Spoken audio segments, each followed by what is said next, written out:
ગુજરાતમાં આપનું સ્વાગત છે। હું છું રૂપલ લુણીચિયા। જોઈએ સમાચાર વિગતવાર। ગુજરાતમાં અગ્રહરોળનું સ્થાન ધરાવતી અને ખેડૂતોને ઉપયોગી એવી ગુજરાત રાજ્ય સહકારી કૃષિ અને ગ્રામીણ વિકાસ બેંક એટલે કે ખેતી જમીન બેંકના ડીસાના ડિરેક્ટરોની ચૂંટણી માટે 27 ઉમેદવારી ફોર્મ ભરાયા હોય સહકારી ક્ષેત્રે ભારે ગરમાવો જોવા મળે છે।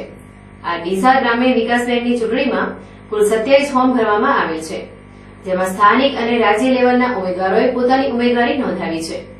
દરમિયાન આજે ઉમેદવારી ફોર્મની ચકાસણી હાથ ધરવામાં આવી હતી, જેમાં ગ્રામીણ વિકાસ બેંકના સૂત્રોના જણાવ્યા મુજબ તમામ ચૂંટણી ફોર્મ માન્ય ઠર્યા હતા।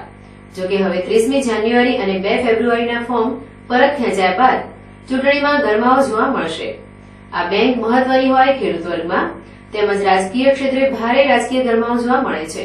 જોકે આ ડીસા શાખાના 6 ડિરેક્ટરો અને 2 સભ્યોની પણ ચૂંટણીમાં સમાધાન કરી ચૂંટણી ટાળવાના પ્રયત્નો થઈ રહ્યા છે।